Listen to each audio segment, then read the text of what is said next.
escuchando, podcastinando con Ernesto del Toro.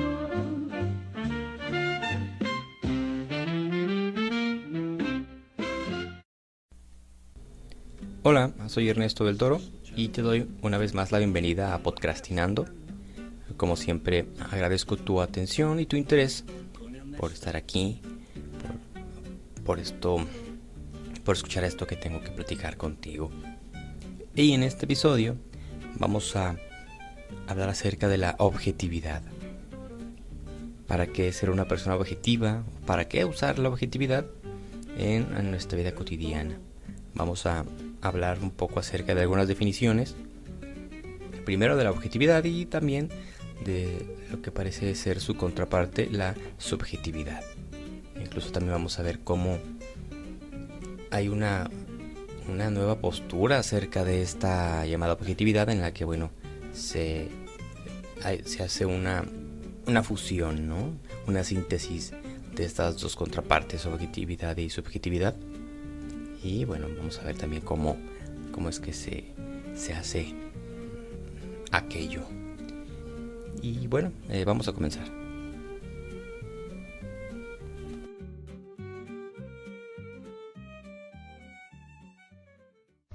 Objetividad y subjetividad. Como suele pasarme, y no sé si a ti te pasa lo mismo, cuando estaba preparando el tema ya tenía preparadas mis definiciones, también algunos ejemplos para platicar contigo, pero llegó un momento en el que me hice la pregunta que no me había hecho desde el inicio acerca de para qué ser objetivo, de qué sirve la objetividad, cuándo se debe ser objetivo. Y entonces estas preguntas cambiaron un poco o mucho la estructura de lo que te quería platicar, pero ahora vamos allá, ¿no? Quería empezar con un ejemplo un poco burdo, pero que nos va a servir como punto de partida para lo que queremos hablar. No sé si has escuchado esta pregunta filosófica acerca de si un árbol cae en medio del bosque y no hay nadie para escucharla. La pregunta es, ¿el árbol hace ruido? Y de entrada pudiéramos decir que sí hace ruido, ¿no? No porque no esté una persona presente, la realidad opera de manera diferente. Pero si nos podemos pensar un poco, el sonido son ondas, pero que solo tienen la cualidad o se perciben como sonido cuando pasan por los sentidos, ¿no? Que nos hacen interpretar o que van a resonar con cierto tono, timbre, cierta cualidad por la fuerza de sus ondas. Y entonces ahí las cosas se ponen un poco más complicadas, porque incluso aunque no estuviera nadie, el árbol cae, pero solo hay ondas, ¿no? Y si no hay nadie para interpretarlas, está el sonido tal y como lo concebimos nosotros pudiera no existir. Pero podemos preguntarnos entonces, ¿y qué hay con los animales del bosque? ¿Y qué hay con el eco? Y todas esas cosas que pudieran ocurrir alrededor de un evento en el que hay una persona. Pero entonces cuando hablamos de qué pasa con los animales que están ahí, incluso si son bichos que no tienen tal cual un sistema nervioso como el de nosotros, como el de un gusano, incluso pudiera sentir la vibración, ¿no? Entonces cuando pensamos en todo esto, estamos poniéndonos nosotros en la escena, de una manera etérea, sin estar ahí físicamente presentes, pero imaginamos la escena, ¿no? Y entonces esta escena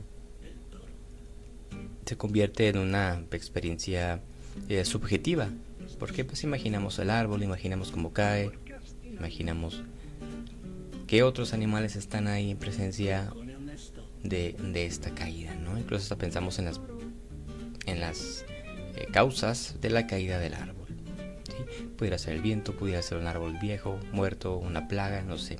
Entonces todas esas cosas dan cuenta de la subjetividad, ¿no? De nuestro ejercicio mental. Incluso aunque tú y yo pensemos en árboles diferentes y en escenarios diferentes, en tipos de bosques diferentes y en los animales que están ahí, el objeto sigue siendo el mismo, ¿no? El árbol que cae. Entonces ahí estamos ya ante dos conceptos diferentes, lo objetivo y lo subjetivo. La objetividad se refiere a todos aquellos eventos o estados que existen de manera independiente, sin la necesidad de que estemos ahí presentes o sin la necesidad de nuestras interpretaciones o deseos, ¿no? Son afirmaciones no influenciadas por perspectivas particulares como juicios de valor o prejuicios. Es decir, la objetividad no es una cosa, sino más bien una característica de algunas cosas que existen y específicamente de algunas cosas que se dicen. Y por otra parte, la subjetividad tiene que ver más con las personas, con los agentes o con los entes.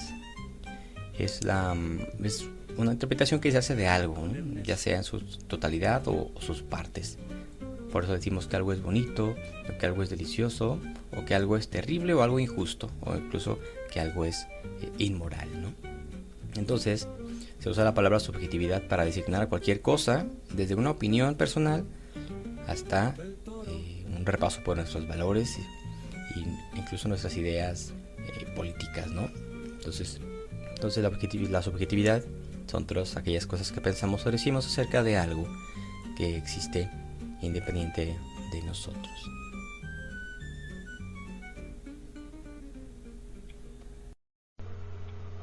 La objetividad. ¿Cuándo y para qué? Dicho todo lo anterior y estas pequeñas definiciones, surge la pregunta acerca de cuándo se debe de ser una persona objetiva y sobre todo para qué. Entonces, pensando en el ejemplo del árbol que cae en el bosque, el árbol tal cual es un objeto con un número de interpretaciones reducida, ¿no? Es decir, tú y yo pensamos en un árbol, pero coincidimos en muchas cuestiones en cuanto a forma, ¿no? O altura incluso. Entonces, en el aspecto de los hechos sociales, donde ahí sí las cosas se complican un poco más porque pues no son tal cual un objeto, sino eventos, ¿no? que en el que intervienen muchos factores, así como personas. Entonces, la objetividad se exige sobre todo en algunas áreas, ¿no? de la vida social o de la vida profesional. Se le exige a los periodistas ser objetivos, a los científicos. Hay algunos analistas políticos que se supone que deben de ser objetivos, incluso analistas deportivos, y sobre todo también a las ciencias sociales.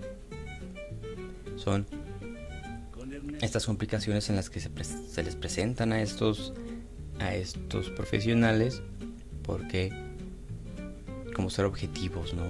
Una de las cosas que recuerdo mucho en mis clases de sociología o ya después en la carrera de psicología era esta cuestión de desapegarnos de nuestra inmediatez personal para poder interpretar algún fenómeno social, ¿no? O incluso para poder ayudar a algún paciente. Y entonces esto de despegarnos de nuestra inmediatez personal suena muy bonito, pero implica un montón de cosas y es complicado, porque esto sugiere salirnos de nosotros mismos, y a veces lo que intentamos es pensar como la otra persona, ¿no? Intentar entender sus motivaciones y desde ahí hacer como que un tipo de interpretación, que eso pudiera resultar complicado, porque entonces si te pones, es lo que dicen, como lo que llaman como ponerse en los zapatos de la otra persona, pero eso no resulta muy bien en algunos casos, porque entonces sería como dos personas atrapadas en los mismos zapatos, ¿no? La otra manera de practicar esta objetividad es interpretar los hechos de manera puramente conceptual y lógica. Y a veces esto suprime la humanidad de las personas porque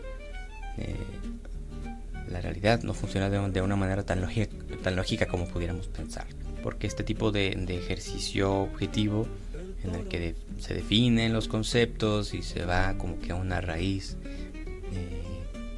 o la historia del desarrollo del concepto, a veces pudiera ser un análisis muy frío, y lo que se espera en la actualidad es que estos análisis no pasen por encima de las personas, ¿no? Como uno de los ejemplos muy comunes en la actualidad, en la que si alguien se está expresando por escrito, está diciendo cosas que le ocurren, pero lo dice con una mala sintaxis o con faltas de ortografía, entonces como que se demerita, ¿no?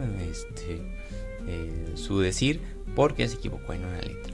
Entonces este análisis que pudiera parecer frío deja de lado la humanidad de la persona por apegarse a ciertas reglas lógicas, porque la lógica es también un área complicada de la experiencia humana. Uno pudiera pensar que la lógica es la que rige y la base para un montón de cosas pues lógicas, valga la tautología, pero que son también base de un buen funcionamiento de la sociedad o incluso del mismo desarrollo personal, ¿no? Pero que no es así, ya que a veces, apelando a la lógica, las cosas pues no se entienden, ¿no? Es decir, pudiéramos pensar en un montón de situaciones que la lógica nos diría que funcionarían de manera diferente, pero no lo son. Por ejemplo, las autoridades tendrían que resolver los crímenes, investigar estas situaciones, que es lo lógico que se pensaría que hacen, pero pues no es así en todos los casos, ¿no? De igual manera, los dirigentes de los estados tienen que ver por los intereses del pueblo, porque pues es lógico, ¿no? que eso ocurra, pero pues también generalmente no es así, ¿no? Entonces la lógica muchas veces es rebasada por las situaciones reales. Y entonces, ¿qué podemos hacer o cómo se le hace para poder ser una persona objetiva?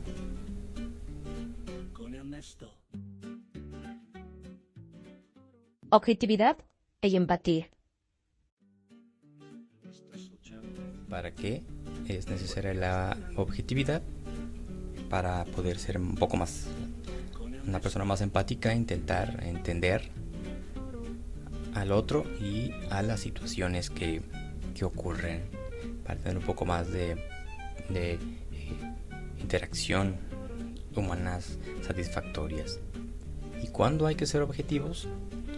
Esa es una pregunta también bastante compleja, porque en qué situaciones uno tiene que ser objetivo y en qué situaciones uno tiene que defender su propia subjetividad. Creo que una respuesta pudiera ser que hay que ser objetivos cuando se está aprendiendo de algo nuevo, alguna nueva materia. Hay que estar abiertos a este nuevo conocimiento, ¿no? Incluso cosas que nos pudieran contradecir a nuestros pensamientos. Bueno, ahí es momento de intentar ser objetivos, sobre todo a veces cuando hay cuestiones muy conceptuales, pues sí, tomar las palabras como cosas, como objetos que hay que entender. Y creo que lo más importante se tiene que ser objetivo, sobre todo cuando hay otras personas en riesgo, ¿no? Cuando hay otras personas en peligro, o hay un hecho social que pone en riesgo su integridad, su dignidad, incluso sus derechos, ¿no? Ahí eso lo hemos visto mucho, lo escuchamos mucho en algunas situaciones de riesgo, guerras, las manifestaciones en la calle, situaciones de violencia. Siempre uno intenta primero pensar en los suyos, ¿no? Como manera de de ser empáticos. Ante alguna situación de violencia pensamos inmediatamente en qué pasaría si fueran nuestros allegados, nuestros seres queridos, a los que les estuviera pasando eso. Entonces es como que un primer ejercicio para la objetividad. Incluso aunque es una cuestión ahí subjetiva, si estamos como que intentando entender a la otra persona, pero tenemos que ir un poco más allá, ¿no? Es no pensar en qué pasaría si fuera un ser querido, sino pensar que eso está pasando a una persona, y entonces ya es el simple hecho de que le pase una situación violenta, una situación injusta o denigrante, es suficiente motivo para reprobarlo, ¿no? No necesariamente que sea una persona allegada. Pero claro, pues uno no experimenta las cosas en tercera mano, sino que primero tiene que hacer este ejercicio mental de, bueno, ¿qué pasaría con mis allegados, no? Es como que el primer paso para despegarnos un poco de nuestra subjetividad, ¿no? Esta frase ahí curiosa. Entonces, ¿cuándo ser objetivo y cómo? Creo que estos son un buen comienzo, ¿no?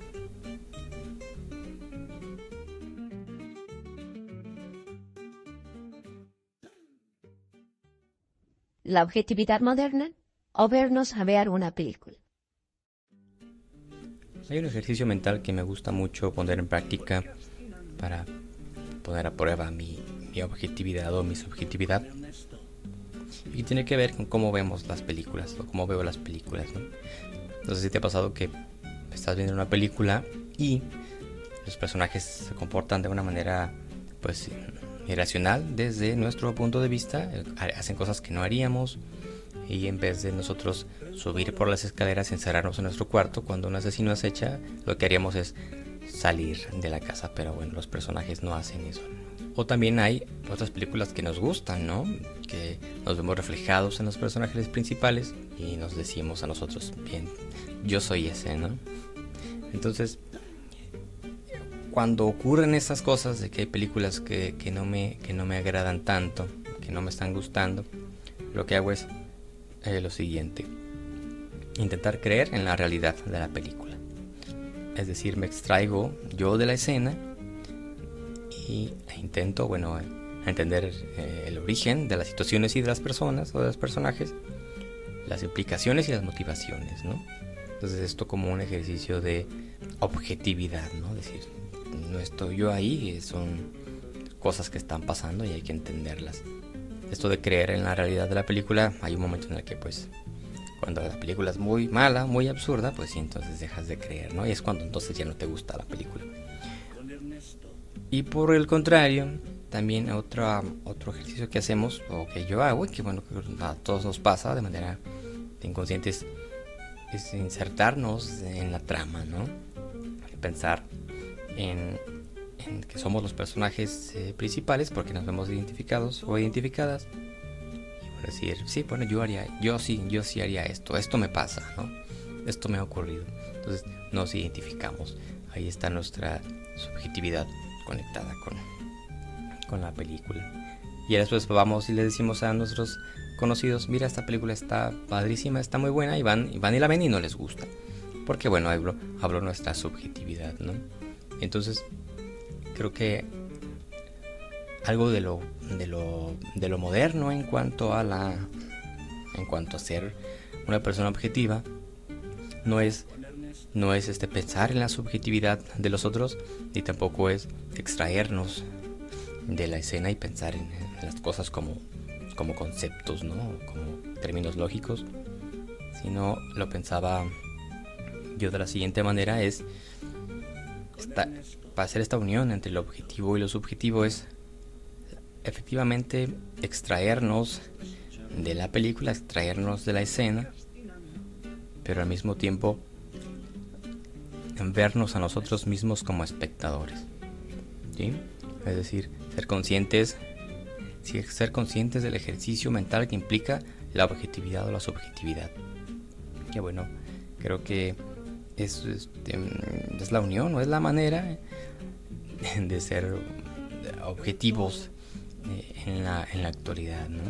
Creo que resulta mejor y deja de lado la frialdad de la objetividad como objetos, y también deja de lado nuestra inmediatez personal de lo subjetivo, ¿no?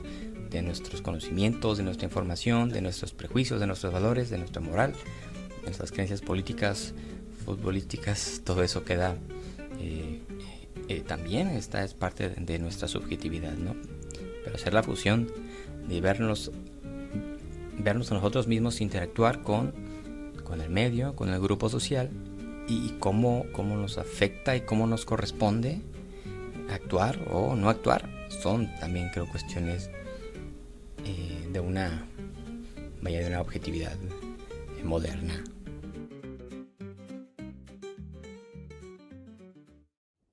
Objetividad de la vida cotidiana.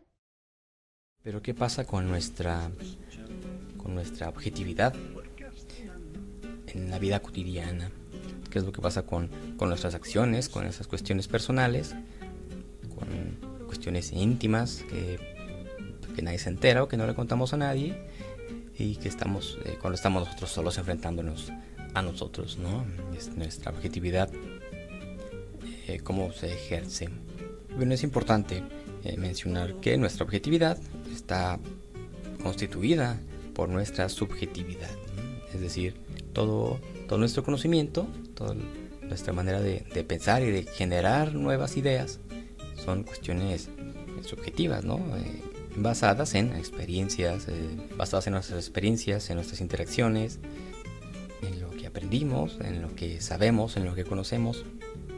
Todo eso constituye nuestra subjetividad y al mismo tiempo es parte constituyente de la objetividad. Es decir, citando a Slavoj Žižek, toda visión de la realidad objetiva está ya constituida por la subjetividad, y solo tocamos lo real cuando incluimos nuestro campo de visión, es decir, nuestra propia subjetividad.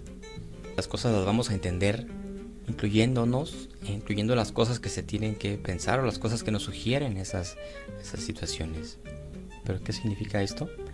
Este es un tema del campo de la llamada metafísica de la subjetividad, en donde se abordan esas paradojas, que la objetividad está fundamentada en esa subjetividad, ¿no? Es esta paradoja entre la unión de la mente y el mundo que da forma a lo real.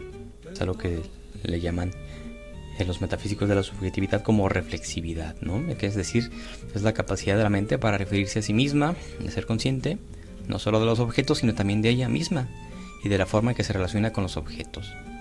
El gesto mental de la reflexividad es el de dar un paso atrás, incluir nuestra propia presencia en la imagen o situación que estamos observando o analizando.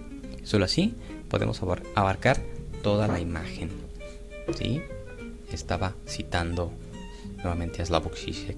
Entonces, creo que esto nos da una respuesta un poco más, a lo mejor confusa o complicada, pero que me gusta esta paradoja de unir dos cosas que parecen contrarias, ¿no?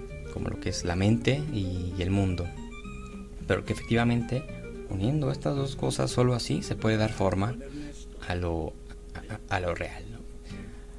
La vida personal son experiencias creadas por uno mismo, experimentadas de manera interna, pero también están afuera, ¿no? Entonces es la interpretación subjetiva la que da forma a la realidad, y que es algo que se replica por cada persona, y muchas subjetividades a veces están no conectadas, pero sí son similares, ¿no? Es decir, se comparten los mismos cierto tipo de valores, de creencias, de ideas, de ideología, de gustos, y bueno, que van dando forma a esta unión, ¿no? Y que bueno, a veces podemos coincidir o no, pero con un poquito que se coincide, estamos ejercitando pues esta cuestión de la objetividad. Digo, me gusta pensarlo así. Estamos en un momento de en la cultura, en la humanidad, en la que, bueno, no podemos despegarnos ya de la información y de conocer un montón de eventos que pasan alrededor del mundo, y presenciamos actos violentos y guerras y manifestaciones y cuestiones muy injustas, y que, bueno, son necesarias nuestras interpretaciones, primero para entender y darnos una explicación a nosotros mismos, y después de ahí poder partir para saber qué hacer, ¿no? Intentar ser también empáticos con las personas. Creo que parte de esta objetividad tiene el objetivo o miras hacia el entendimiento, ¿no? Hacia la empatía, que creo que es algo que fundamental, la base de un montón de relaciones, de relaciones personales saludables, ya sea que para acercarnos a las personas o incluso hasta para alejarnos, ¿no? Pues también es válido, y por salud a veces alejarse de algunas personas, ¿no? Tener la suficiente empatía, al menos con nosotros, para aceptar este tipo o identificar este tipo de cuestiones.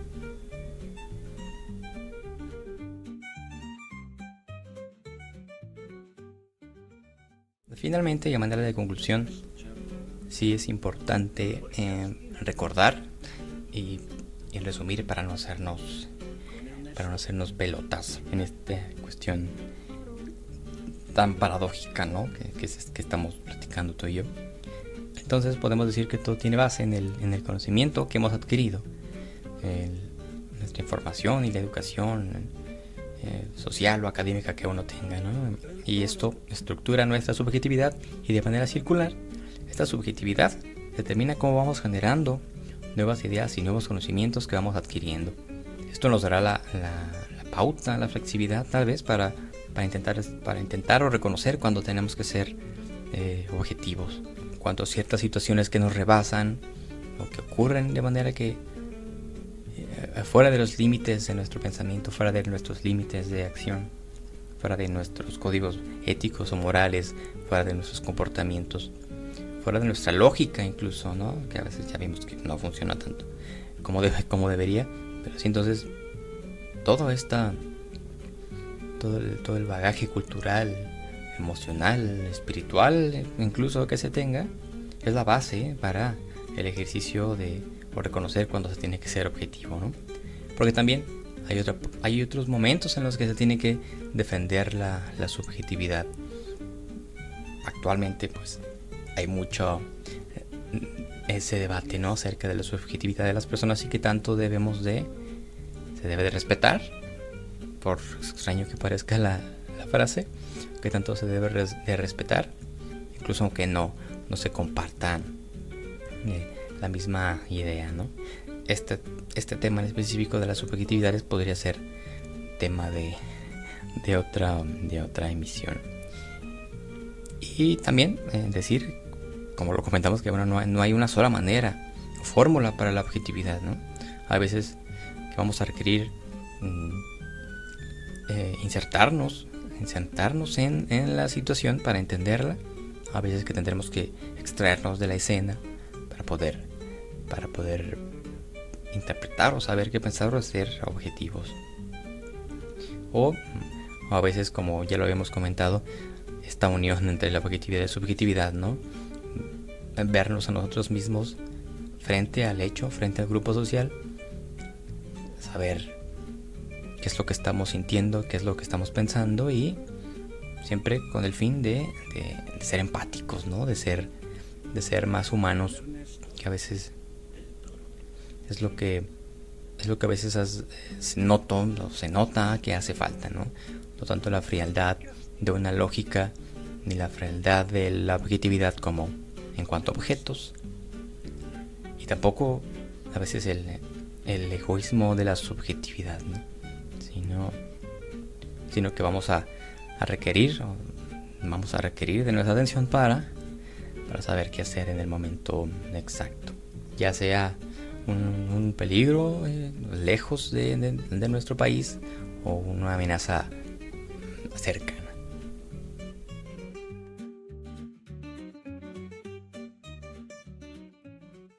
Pues bien, esto era algo de lo que te quería platicar. Ya tenía tiempo intentando buscarte nuevamente y platicar contigo acerca de esto. Pero pues las cosas a veces no funcionan como uno quiere y bueno, hay tardanzas, cosas que demoran. Pero bueno, ya estamos aquí. Dime qué te pareció. Dime si estás de acuerdo con esta nueva postura acerca de una tercera vía para la objetividad, que es la unión de lo objetivo y lo subjetivo, ¿no? Que suena algo, de entrada pudiera parecer algo extraño, pero que tiene una función específica tanto en la vida individual como en la vida social. Creo que desde mi punto de vista es un buen giro de tuerca, ¿no? A esto de la objetividad, que carece mucho. Pues lo vemos en los noticieros, hasta en los programas deportivos de análisis deportivo que le llaman, cada quien defendiendo ahí su punto de vista y peleándose, ¿no? Por cómo una persona pateó un balón, o por cómo, no sé, cómo se dijeron las cosas en algún meeting político, ¿no? Bueno, ahí, o incluso hasta como estas opiniones muy subjetivas acerca de la vida de los famosos y de cómo se supone que tendrían que vivirla. También, bueno, eso nos pudiera dar para otra emisión. Pero en fin, dime qué te pareció. ¿Te has dado cuenta de situaciones en las que tienes que hacer uso de tu objetividad o de tu subjetividad? O también incluso si has creado tus propias estrategias para esto, ¿no? Para esta llamada objetividad, sobre todo en estos tiempos de tanta información. Me lo puedes comentar. Espero que te haya gustado estar aquí. Yo, como siempre, encantado de tenerte aquí. Espero que haya sido claro, que no haya sido muy revoltoso. Pero bueno, ya me comentarás tú. Y nos vemos, o nos escuchamos, más bien, te escucho. Me escuchas en la siguiente emisión. Muchas gracias. Con Ernesto del Toro. Quiero que bloquees la parte lógica de tu mente. Si un árbol cae en el bosque y no hay nadie cerca, ¿hace ruido? ¡Por supuesto! Pero Bart, ¿cómo puede existir el sonido si no hay quien lo escuche? Este episodio fue grabado en febrero de 2025.